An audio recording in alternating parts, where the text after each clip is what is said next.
Y comenzamos el programa de hoy recibiendo con mucho gusto a Ana Ribeiro, historiadora. Un gusto tenerte aquí. Muchas gracias. Por haber aceptado. Para mí, felicitaciones, porque es todo un nuevo emprendimiento para ti también. Bueno, un año muy especial. Un año muy especial que uno lo vive y bueno, tú lo has estudiado a lo largo del tiempo. Vamos a hablar de elecciones, pero vamos a hablar de la perspectiva histórica de lo que es un Partido Nacional que llega con chance de volver al gobierno, ¿no? En tu caso, historiadora, hoy integras la lista de Alianza Nacional con Jorge Larrañaga. Dice, bueno, el Partido Nacional no ha estado tantas veces en el gobierno, ha estado a veces en cogobierno, ¿no? Sí, ha sido el Partido del Llano siempre, ¿no? El que tuvo que pelear para tener un espacio, porque no hay que olvidar que nuestra primera Constitución no establecía el mecanismo que permitía un espacio para las minorías, porque, bueno, a gobernarnos tuvimos que aprender, porque veníamos de aquello que Bolívar describió tan dramática y bellamente, ¿no? Cuando las independencias, dijo, salimos de la minoría de edad involuntaria en la que nos han sumido. O sea, era aquello de ser gobernado, océano de por medio, por una corona de tipo absoluto. Entonces, aprender a gobernar, aprender a tener los espacios, aprender que la fractura respecto a un poder unitario y absoluto, insisto, era gobernar entre varias fuerzas. Y para empezar tuvimos que formarlas, o sea, tuvimos que ver la gestación de los partidos, ver cómo se orquestaban entre ellos. La Constitución del 30 no previó todas las cosas, así que al principio el que ganaba se llevaba absolutamente todo. Claro. Así que ser minoría implicó abrirse paso, muchas veces a codazos, cuando uno lanza, para cada uno de los derechos que se fueron conquistando. El Partido Blanco fue eso, claro, fundamentalmente, el del llano y el de la conquista de todos los derechos, uno a uno, ¿no? Y tuvo que pasar muchísimos años para que se diera la primera reforma constitucional después, ¿no? Que también tiene, claro, que surge de un episodio histórico muy importante, de una participación del Partido Nacional fundamental. Claro, pero primero vinieron los ensayos, ¿no? Claro. El ensayo de la coparticipación, que siempre tiene bastante mala prensa política, y yo siempre procuro que mis alumnos lo entiendan bien, pues digo, bueno, es como cuando ustedes dicen ahora, las parejas modernas, nos vamos a vivir juntos un tiempo, después vemos. Claro. Acá también coparticiparon de manera verbal, al margen de la Constitución, hicieron acuerdos de palabra, cuando la palabra importaba mucho más. A repartir gobiernos departamentales. A repartir el territorio, ¿no? Esa territorialización del poder fue un aprendizaje importante que el país hizo. Hay dos instancias en el tiempo donde... Sí, hay dos instancias, ¿no? Está lo que deriva de la Revolución de las Lanzas, y luego está lo que se abre a partir del primer triunfo de Saravia en la Revolución del 97. Y de alguna forma... Triunfo entre comillas, ¿no? Porque claro, Saravia fue siempre muy dramático, siempre estuvo al filo de la tragedia, lo osado de su entrega política, pero entre el 97 y el 4 él disfruta de esa condición de rey de su territorialidad. Aquella anécdota, tú debes recordarlo, sí, Nelson, tan linda del gauchito monosilábico que lleva al representante del gobierno colorado, porque entre sí Cuestas y Saravia no se hablaban, pero iban los doctores, sin C, de la ciudad a caballo, imagínate lo que les costaba, hasta el cordobés. Y lo viene a escoltar y a guiar un gauchito que no emitía palabra. Pasaban unas leguas, pasaban otras y nada. Hasta que, cuenta luego el doctor, con esa pluma que tenían los principistas y los hombres ilustrados, cuenta, dice, de pronto se puso locuaz y me dijo, señor, acá ya no manda el gobierno, entramos en tierras de Saravia.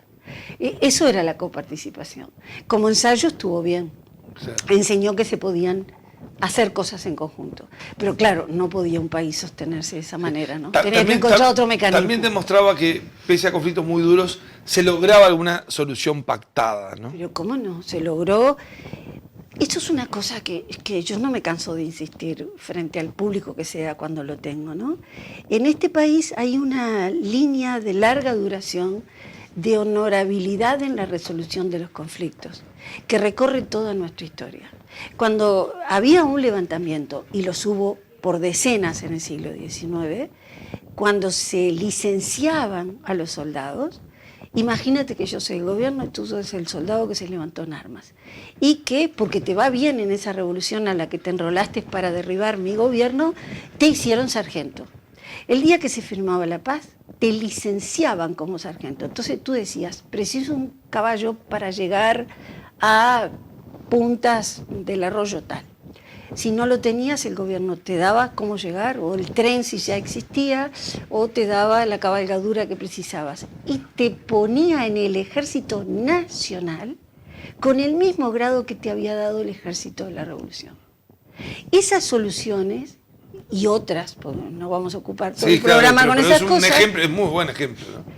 Te habla de cómo se solucionaron los conflictos. Claro. Es importante, tú decías, que le decías a los alumnos de que entendieran la coparticipación. Cuando hablas de coparticipación, en definitiva, la política de acuerdos como algo bueno, porque muchas veces hasta la palabra acuerdo parece que es algo bueno, la palabra pacto parece que es algo sucio, ¿no?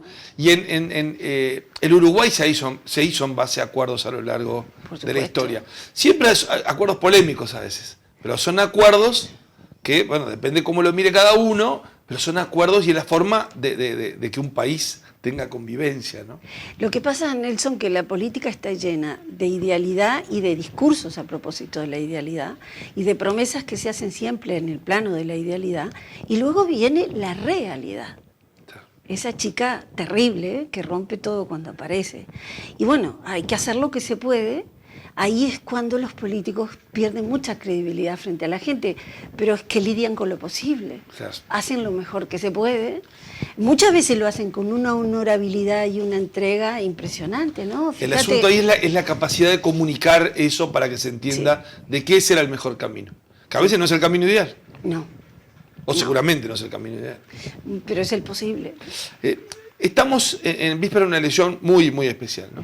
Yo te decía, bueno, el Partido Nacional tiene chance de llegar al gobierno. En realidad tiene chance en el marco de una coalición. Es decir, en definitiva estamos hablando de vuelta de lo que han sido los acuerdos políticos.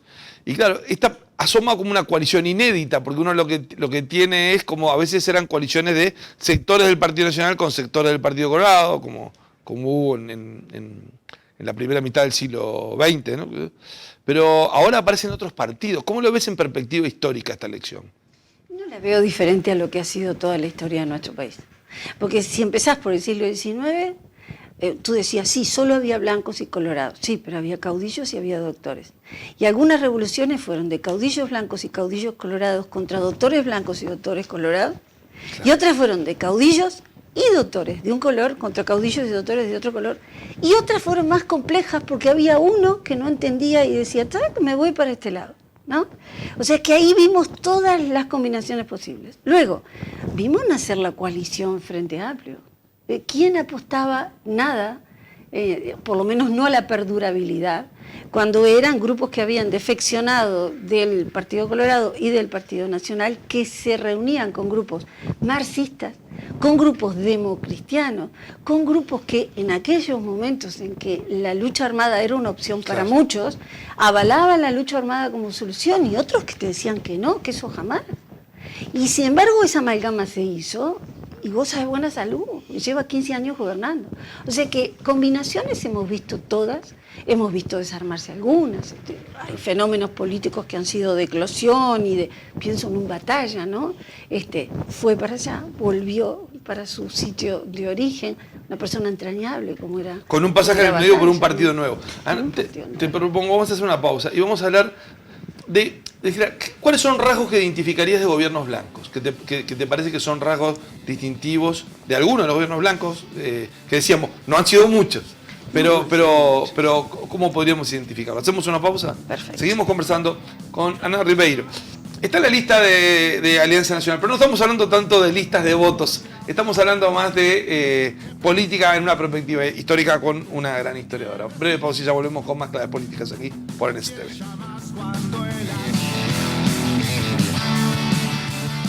Seguimos en Claves Políticas por NSTV, el canal de Nocilo. Estamos con Ana Ribeiro, historiadora, está en la lista íntegra de la Alianza Nacional, pero estamos hablando más que de la coyuntura política, de una perspectiva histórica de la política. Dice, el Partido Nacional busca volver al gobierno, aparece con buena chance, según las encuestas, va a ser una elección que parece muy disputada, pero dijera, rasgos de gobiernos blancos. Bueno, el origen de los blancos está con Oribe, que es el segundo. Todavía no había partido, ¿no? Era bando. Pero después es muy destacada la figura, por ejemplo, de Berro. Sí. Que era un hombre del Probo. Cerrito, pero que en realidad no era un gobierno blanco. ¿Cuáles te parece que pueden ser algunos rasgos que podemos distinguir de blancos gobernando? Bueno, dado que fue el Partido del Llano, la línea histórica más larga probablemente es la que señala los hombres que como Berro, el adjetivo para Berro, no sé si recordás, esas cosas que creaba HD y que luego se repetían por siempre jamás en los libros, ¿no? El probo.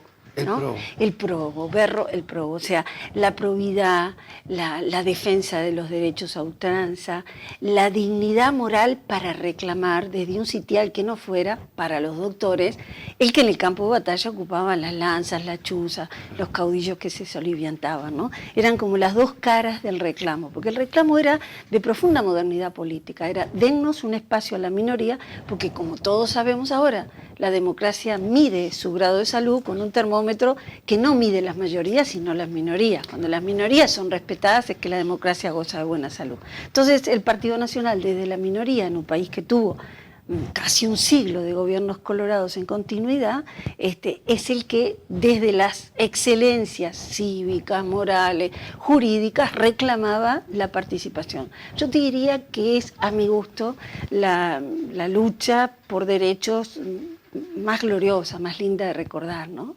El derecho a estar todos representados, el derecho que hasta el íntimo porcentaje, el último y más ínfimo de una voz política sea escuchado y contemplado. ¿Y eso puede haber sido un gran motor de discusión en lo de la constituyente del 16? En todas, porque obviamente la del 16, que luego se consagra en el 17 y entra en efectividad en el 18, esa constitución el 16, de 3 la Asamblea años, Constituyente. Exacto. Esa llevaba en su seno la necesidad de reconocer lo que los campos de batalla ya habían indicado, ¿no? Porque en 1904, cuando muere Saravia, el Partido Nacional pierde a su cabeza más visible, lo cual es un golpe inmenso, pero gana en esa virtud de la sangre derramada, que es una señal inapelable, ¿no? Entonces, esta gente ha dado muchísimo de sí, y ha dado no solamente un montón de vidas, de esa peonada de los pueblos de rata que sale desesperada a defender un Uruguay que moría porque la modernidad estaba así, sino que entrega a uno de sus poderosos estancieros que con generosidad política y humana se ha puesto al frente del pobrerío rural, el que no es pobre, y reclama legitimidad de representación por medio del voto, que manda a comprar armas, pero simultáneamente dice no dejen de ir a votar. Las armas son para defender por si nos quieren birlar el voto, ¿no? Yo creo que esa etapa es una etapa muy digna, muy preciosa de la historia del Partido Nacional. Luego, ya en el siglo XX, y una vez saldado ese problema de representatividad, que solemos olvidarlo, pero que nos llevó tanto tiempo, claro. Era 1924, estábamos inaugurando el monumento a Artigas en la Plaza Independencia, éramos ya un país moderno, habían pasado los gobiernos de Valle, y seguíamos ajustando a nivel electoral exactamente las cláusulas correctas para que la representación proporcional tuviera garantía. Claro, que es la época de la ley electoral, 1925, claro. El comienzo de la corte electoral. Exacto. ¿No? Luego, los gobiernos blancos siguientes, que son muy escasos, hay que esperar hasta el 58, vienen vinculados a algo que introdujo la Constitución del 17, 18, 19, como quieran llamarla, porque llevó todo ese tiempo de gestación, que es el Ejecutivo colegiado, que luego fue suspendido cuando tierra, pero que luego regresa y se instala. Entonces, cuando llega el Partido Nacional, llegan los votos, llega al gobierno, es el momento en que declina físicamente la figura más emblemática, que era la Luis Alberto de Herrera, y se instala el Ejecutivo colegiado, ¿no? Entonces es una participación extraña, porque siempre es sentados a la mesa con representantes del Partido Colorado, que hablábamos de los gobiernos claro. de coalición, ¿no? En la cabeza, en el Ejecutivo, se sentaban 9 señores que defendían lo que era el Consejo Nacional de Gobierno. El Consejo Nacional de Gobierno. Que en aquella elección Luis Alberto Herrera va candidato a presidente, pero no sale la reforma. No sale la reforma. Pero es un triunfo grande de Herrera, de la paciencia que tuvo de esperar un triunfo que llega cuando estaba acabando su vida, ¿no? Terrible. O sea, es que es uno de los primeros recuerdos de mi infancia, porque yo vivía en la calle General Flores y mi cerca padre, de la Quinta. Cerca de la Quinta. Y tenía 3 años cuando murió.